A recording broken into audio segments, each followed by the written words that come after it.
ETHOS. ETHOS. Untold stories of success. Welcome to our first episode of Ethos. We are joined by rapper and producer X, who currently has an apprenticeship under Omaas Keith, a Grammy award-winning producer for Channel Orange and Blonde. He has worked with many acclaimed artists, including Mariba, Guatat 4000, Shy Glizzy, and Black. It's an enjoyable interview where he talks about his life and what he is doing now. Hope you enjoy the interview as much as we enjoyed recording it. All right, X. It's been a long time coming, yes, but sir. Appreciate you being a part of Ethos and taking the time to interview with us. Man, I just want to say thank you for having me. It's a beautiful thing, man, when somebody wants to hear what you have to say. So It's no problem at all. It's what the people want to hear, and it's always cool supporting new artists. So, with that being said, could you give us a background on yourself and how you ended up arriving in LA? Yes, sir, not a problem. So, everybody calls me X, but my name is actually Mark Johnson.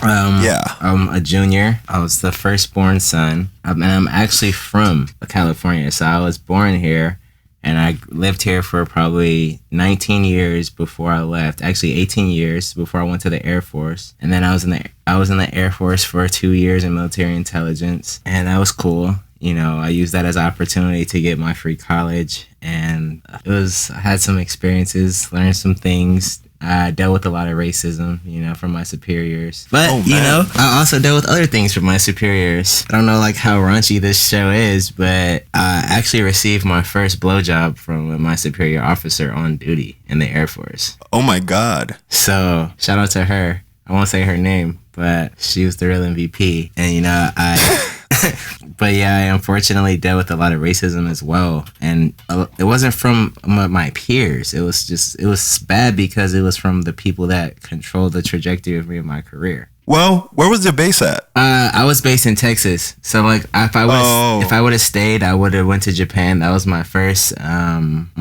off site country, whatever they call it. It was going to be in Japan, Okinawa. Oh, okay. But I couldn't see myself doing another 4 years or 6 years or whatever. I was gonna get a 90,000 re-signing bonus, and wow. Yeah, bro. Some things are more important than money, though.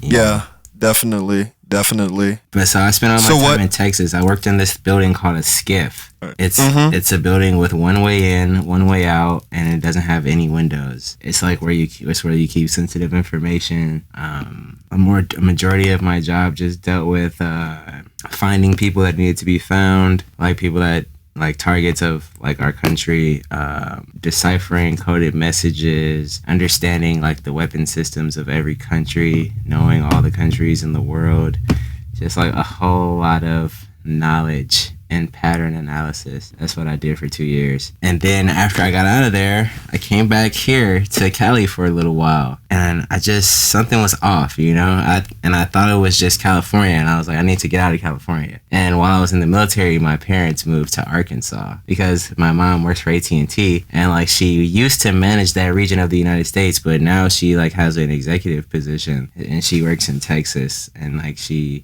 doing her thing. Proud of her. She got her master's degree. And that's what's up. Right. Setting the wave. You know what I'm saying? I had good parents. I have good parents. They set a good example and helped me become the person that I am today. But so I go back to Arkansas, just looking for an escape. That's what it was. That's what I was doing. I didn't realize that at the time, but I was looking for an escape. And I went there. I started going to college. I did early childhood development, and I started to learn more about psychology, which made me understand more about myself. And what I understood was that it wasn't that California was the problem. I was the problem. The problem was that I didn't know who I was, and I didn't know what I wanted to do and what I wanted to be. And that was troubling me, and it made me feel uncomfortable no matter where I was. So that brought me to a place to where after I did a year or two, I think I did a year of college there in Arkansas. At the end of that year, I drove from Arkansas back to Los Angeles. It took me it was a 24-hour drive, but I broke it down into 3 days. Man. Mind you, I didn't have any money. I come from a wealthy family, but I don't like to ask my parents for money and stuff. But so, understandable. I had no money. I'm driving across the country. I think I left with $60 to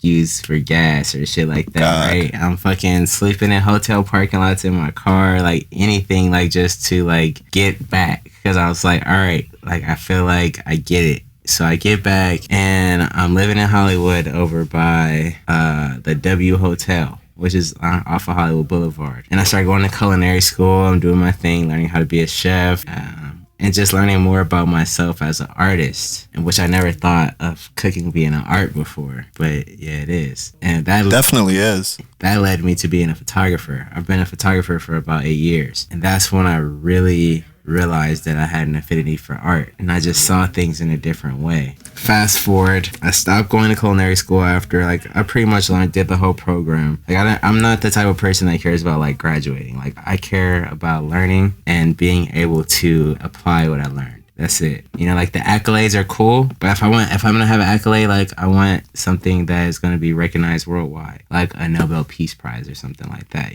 Some legacy. I feel you. Legacy, a degree is a degree. I'm not knocking anybody that has one. I'm proud of them for being able to be consistent and finish that. That's not my thing. I can't. Well, I can, but I don't like to be in those type of environments for extended amounts of time. So I feel that.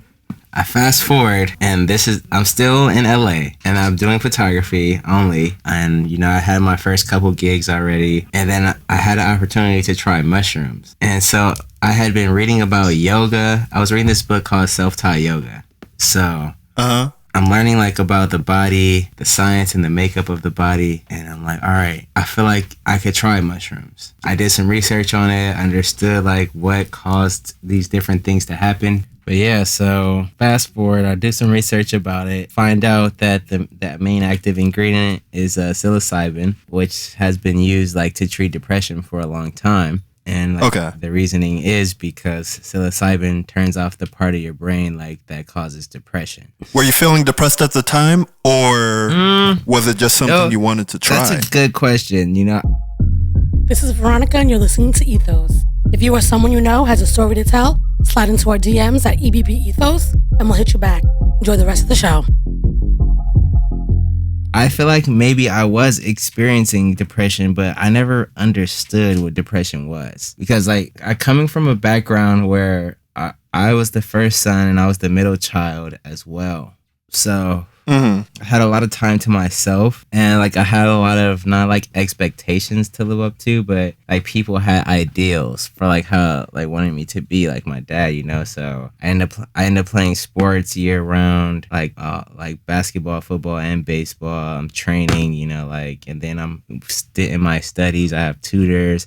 My parents are always trying to keep me ahead. I didn't really have time for myself and to investigate my emotional awareness and understanding. So I didn't honestly I'm hearing words like depression, I don't even know what that means. I'm just thinking when I hear depression, I'm just thinking somebody's sad for a long time. But I'm not understanding the deeper. Yeah. So true. It does sound like from your story there was something missing, and there was. You're going to California, you were trying to do culinary school, you were trying to do photography. You did a bunch of different stuff, and I'm just kind of curious, ultimately, what led you into music? Okay, so after I finished being on the photography wave, and I never finished being on photography, but I was doing it for about 2 years, and it came up a time where my dad had to have surgery. Oh, okay. I went back to Arkansas to go help and be around. And then I ended up going back to college. But this time I wanted to do something different because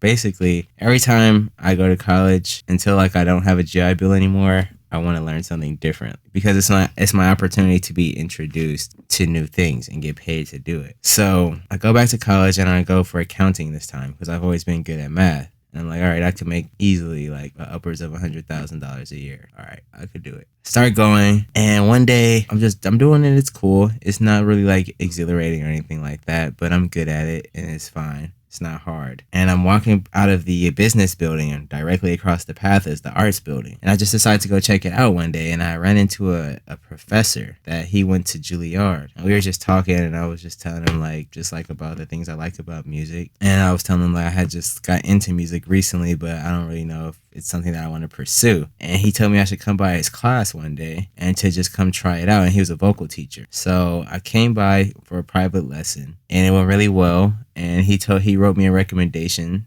to like switch into the music program. And he was just dope. And he really believed in me. Yeah, he told me if I actually worked with him seriously for a year, like he could make me somebody that could be a professional, like, and be famous. Fast forward, I did not work with him for that amount of time, but he showed me that I actually had something for this. So I come back home, I'll tell my parents, I'm like, yeah, I think I'm gonna switch into the music program and get my degree in music. My dad gets upset. He's like, oh, I don't know why you want to do music. Like, you're already, I think I was like 24 at this time. He's like, people start doing that when they're kids. Like, it's too late for you. You just need to focus on what you came here to do. And I'm like, well, you know, this is what I'm going to do. And he's like, well, if this is what you want to do, you could move out of my house. So, oh man. So he gave you that ultimatum. So that was on February or March. It was at the end of February or March. The next month, I already had an apartment. Like, on the 1st, I was moving into a new place. So what year was it? This was like, I want to say it had to be like 2015. Okay. So we're talking 2015, like, I'm doing this. So I go,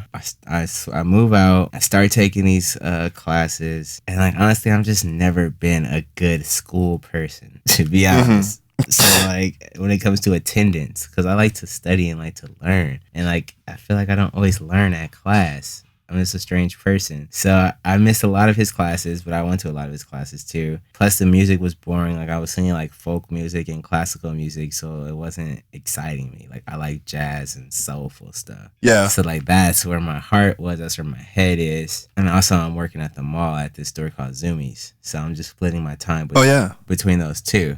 End up dating this girl, one of the worst girlfriends I ever had in my whole life. Oh my God. She really, like, you know how some people bring out the worst in you? Like, and yes. And I don't mean the worst, like, you know, like, you're angry and upset and all that shit. I mean, like, you just are a lesser version of yourself when you're with them. Yeah, she brought that out of me, and I made a lot of bad choices. And so then, fast forward, I end up losing my apartment, and I end up living with a friend who is a very intelligent gentleman.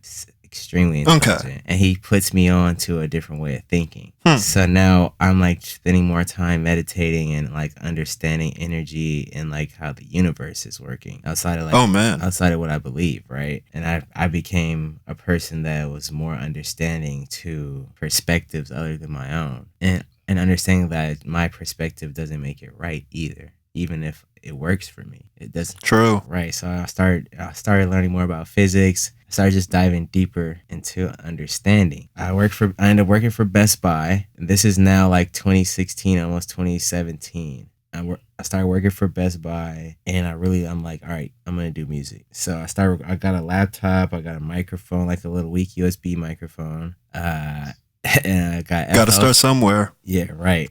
I got FL Studios 12, bro. Like, I didn't know anything. Like, when I said I didn't know anything, I didn't know anything. All I knew is I could download an MP3 from YouTube and put that shit in FL Studios. So, like, exactly. That's all I knew. So I'm doing that. I'm recording in FL 12. I'm telling you, I don't know shit. Like, I'm trying to understand. I just know you need to put plugins on. So I'm just putting different plugins, trying to make it sound louder, whatever I could do to make it sound better. Have like crazy reverb on the vocals, like stuff I would never do now, you know? And I started doing that. I'm working for Best Buy, and I'm working in the store as a salesman. I end up being... Okay. Yeah, it was pretty cool. It was all right. I just needed a job. I actually skipped a part of the story. I was doing photography still, and I was working at this store called Kroger. I don't know if you guys have that in Virginia.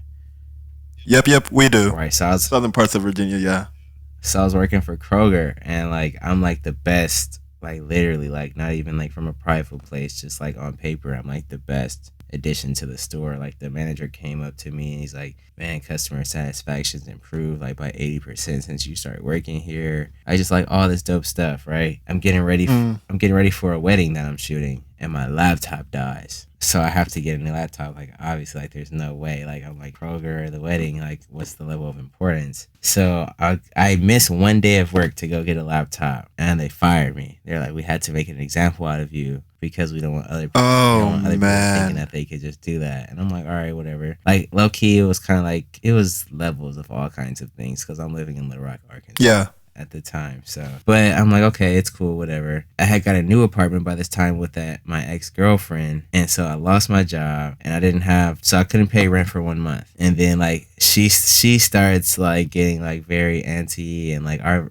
it's like a whole story behind the relationship too, which would make everything make more sense. But so I ended up moving out of the apartment to go live with a friend that I met while I was working at Kroger. Very great dude. His name is Alan Michael. One of the best human beings I've ever met in my life. And I'm sleeping on this couch. I'm like 6'3". I'm like sleeping on this like 4-foot couch. And like, I love this guy, but like he needed like a lot of help, like about like learning about being clean and things like that. So like, it's like all kind of bugs running around and shit. Like, it's just like the last environment that I wanted to be, but it was the place that I needed to be for the type of growth that I needed at that point in my life. And also, I needed to be there to help this person grow, to help him mature, and to become more of a man. So it was just where I needed to be. It's where God placed me. And so like, I'm a patient person, so I'm just doing my thing. I'm working at Best Buy. I'm walking like 5 miles to work every day. And for the first 4 months I worked there, I was number 1 in my district in sales. So I ended up getting a promotion, and I got like a 175 raise. And then from there, I kept doing the same thing basically for another few months, and then I got transferred to corporate Best Buy. After, So it sounds like you're making good money. So again, how did you get into music with that? Okay, so at this point, I start working for corporate. I buy a new car, and I buy a townhouse, and I'm like living off the river. Like, I'm living a good life, you know, like, well, yeah, I'm living a good life on paper, but but it's not satisfying me. You know, it's not thrilling, like, from that place. Like, to understand, you have to understand that I'm the type of person, like, that cares about the experience of life more than the comfort and the safety of social norms. I'd rather be in South America in the jungle with a fucking machete, like, fighting for my life than fucking in a cubicle making $80,000 a year. You know what I'm saying? Like, I'd rather be experiencing life as it was supposed to be experienced than something else that's been created for me to experience. So even with your success in the corporate culture, you knew that wasn't the permanent position for you. Yeah, I already. So you knew you needed something else. That was a stepping stone to get to where I wanted to go. Okay. So when I got to corporate, I started working there. I'm traveling around the country, making some good money, and meeting new people as well. Understanding the importance of having friends from different places. Like, every experience that you have in life is an opportunity to learn and grow for the next phase of your life. Definitely. So I took all of these opportunities that I had at Best Buy, and I applied them to the next phase of my life. So I used that job to transfer to LA. So now I got back to LA again. Mm-hmm. So like, all the roads of my life keep leading me back. It's almost like the prodigal son, right? Like, he leaves home, and he keeps, and he thinks he's got it going on. He knows what he's doing, but somehow he always ends up having to come back. So I'm back. So I'm back. I drive back to LA. I'm working for Best Buy for a few more months. I applied to go to this college called Musicians Institute, get accepted. I stop working for Best Buy just like I planned, and I go to that school for about 1.5 years. So like, from 2017 to the fall of 2018. I went to that school. And in that time, I ended up working for this studio called Crosby, which is like where Young Thug works a lot. So like, I got in tight with that circle, with the YSL people, and it was cool.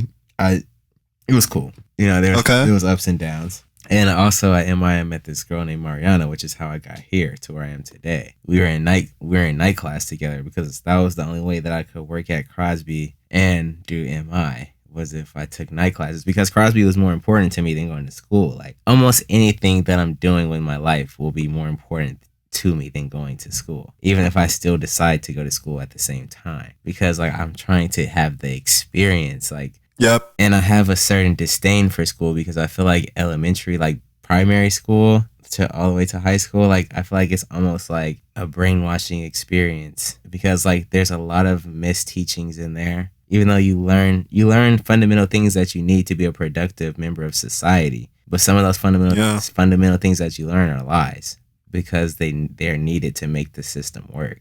But that's like a whole nother conversation. That's what it is. But I feel you there. But that's the real. So like I just had a disdain for school. But yeah, so that's pretty much how I got to music, man. I had a time in my life where I was trying to find out who I was and what was missing from my life. And like I discovered that art was missing from my life. It was something that I never really truly knew or had the opportunity to experience. And I also realized that I was missing from my life. Like I was being a spectator in my own life, you know?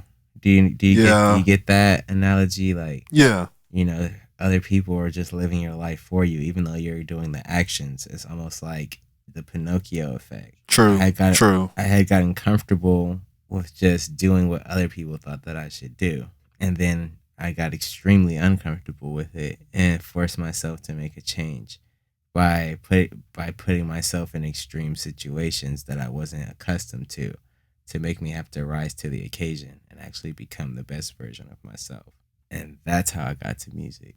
Okay. And do you feel like those experiences ultimately shaped you? Because we got a message from your manager, Jen, and oh yeah, Just Talk, and she just wanted some additional information about you. She just talked about your positive vibes and your ability to encourage people, your ability to learn a lot of different things, and she feels like you do more for her than she does for you. The type of influence you've been able to have. And do you feel like there's a particular experience that turned you into that? Or is it just a combination of all the experiences you've had? Well, shout out to Jenny. She's always making me look good, man. So what can I say?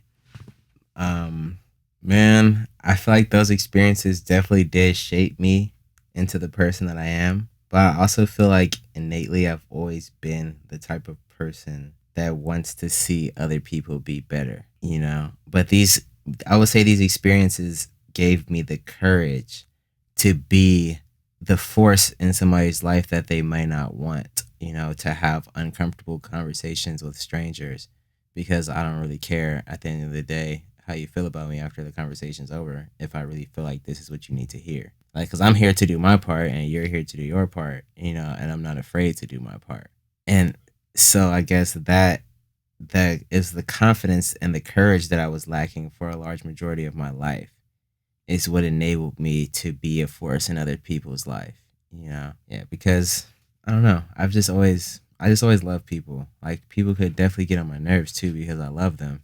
You know, it's usually the people that you love the most that are able to get under your skin. Exactly. So, you know, from that aspect, I've just always naturally had a love and care for people. Is there a particular message you try to portray in your music or give off to people that listen to it? Well, I've made a couple songs here now that I've released. One with Riyadh called Altered State of Mind. You guys should definitely go check that out. Oh, actually, I've already heard it. It's a really dope song. Yeah, I agree. This guy's insane. He's amazing. And I've made another song. It's called Chimera. And I feel like if I would say that there's any underlying message in both of the songs, is just, you know, just step outside of the mental box that you've been placed in, you know, and just go live your life and enjoy your life and do what you want to do with it, not what you think you're supposed to do, you know. And I feel like that would be my message to people, is to not become trapped. Don't become trapped in false ideals and imaginary responsibilities. Because go ahead. I feel like a lot of the times, man, we feel like we have to do all these things because that's what we're taught, and that's what our parents were taught, that's what their parents were taught, and all these traditions get passed down. But the people that we remember the most in history are the people that broke tradition, people that created and formed new tradition. You know, like, that's the type of person I want to be remembered as. I want to be remembered as a person that did great things for the world, made people's lives better, and chose not to conform to what was expected out of him, but to surpass expectations and show people that there's something greater, because there's always something greater than yourself. Always. You know what I'm saying? And I think that's a perfect message to end on, and I believe that encapsulates who you are as a person and how you believe people should be. So before we end this interview, do you have any projects or music that you want people to look out for? But definitely keep watching out for Altered State of Mind. Let's get those streams up, man, because that's a dope song. Had great production. Yes, it is. Go ahead and go stream Chimera. It's on all platforms. And I am working on some new stuff right now, but I'm just taking my time with it. So I don't really have a date on it. Okay. Yeah. Once again, X, really appreciate you taking the time considering how busy you are. And I'm just really thankful we were able to get this done and appreciate you being our first interview. Bro, likewise. It's legendary. I'm glad that I got to be a part of history because I know you guys are going to do big things. So, cheers. Hey, no idea how much I appreciate that. Hey, likewise. You guys have a great night. You too. You too. Thanks for listening to Ethos, brought to you by Entertainment Brand and Business. Follow us on all social media at EBB Ethos.